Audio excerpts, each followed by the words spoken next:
سلام عرض می‌کنم خدمت مخاطبین گرامی. من دکتر مهریه کدخدایی هستم، دکترای داروسازی و بعد تخصص فیزیولوژی. من حدود بیش از 20 ساله که توی گروه فیزیولوژی علوم پزشکی تهران استاد تمام هستم و یادم میاد که یه دوره‌ای در زمان دانشیاری شاید بیش از 25 سال قبل مدت کوتاهی رو مدیر روابط بین الملل دانشگاه بودم. الانم هنوز در گروه فیزیولوژی در خدمت دانشجویان عزیز هستم.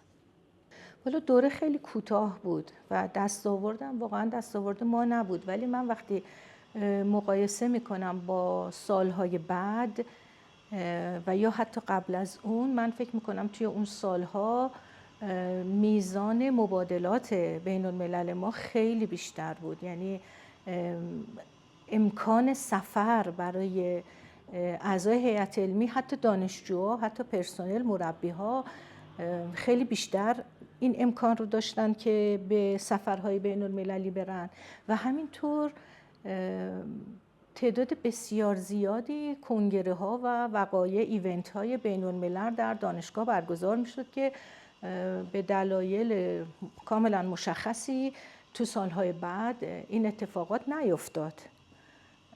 حالا مربوط به گشایش اقتصادی بود که توی اون سالها فراهم شده بود. من یادم میاد که ما به هر یک از اساتید که برای ارائه مقاله به خارج از کشور میرفتن روزی $200 به عنوان فقط خرج روزانه میدادیم و این علاوه بر هزینه بلیط و هزینه کنگره برای ثبت نام و غیره بود. حتی بعد از ما که یه دوره آقای دکتر آخوندزاده مسئول شدن، تقریبا بلافاصله که هنوز شرایط اقتصادی خوب بود، من یادم همین روزی $200 رو به دانشجوها هم میدادن. یعنی من یه سفری با یکی از خانم دکتری که الان اعضای هیئت علمی دانشگاه خودمون هستن رفتیم، ایشون اون موقع دانشجوی پی اچ دی من بودن، درست همون $200 روزانه رو که به اساتید میدادن به دانشجوام دادن و این خب امکان خیلی خوبی بود برای ارتقاء ارتباطات بین المللی و امکان مراودات از این دست. چالش هایی که داشتیم همون چالش هاییه که الان هم در همه جای مملکت دیده میشه. یعنی مسئولیت با یک قسمت، اختیارات جای دیگه است.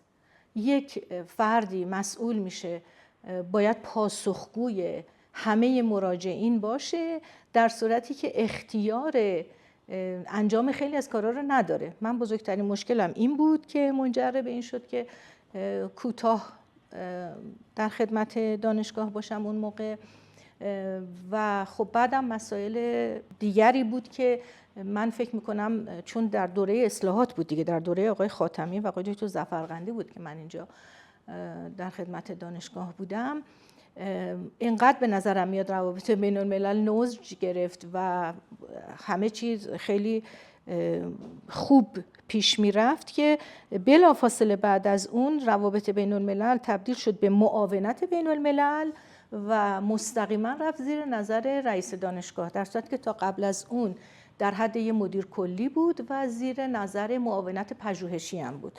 خب وقتی یک حوزه ارتقا پیدا میکنه و میره مستقیما زیر نظر رئیس دانشگاه نشون و در سطح معاونت قرار میگیره، این نشون دهنده اینه که اون حوزه پربار بوده و تونسته که کار خودشو به خوبی انجام بده.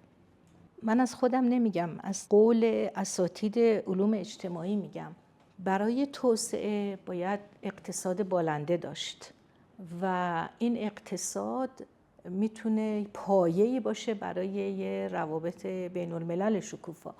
بنابراین تنها راه چاره‌ای که وجود داره اینه که کشور بکوشه تا منابع اقتصادیش رو تقویت بکنه، هدر رفت‌های منابع مالیش رو تا اونجایی که ممکنه کاهش بده، به خود کشور بپردازه، به منافع ملی بپردازه و اگر ما در این زمینه تقویت بشیم، از نظر مالی و پولی کشور تقویت بشه، بر مبنای اون توسعه صورت میگیره در کشور و وقتی کشور توسعه یافته بشه قطعاً کشورهای دیگه هم علاقه‌مندن که با ما مراوده داشته باشن.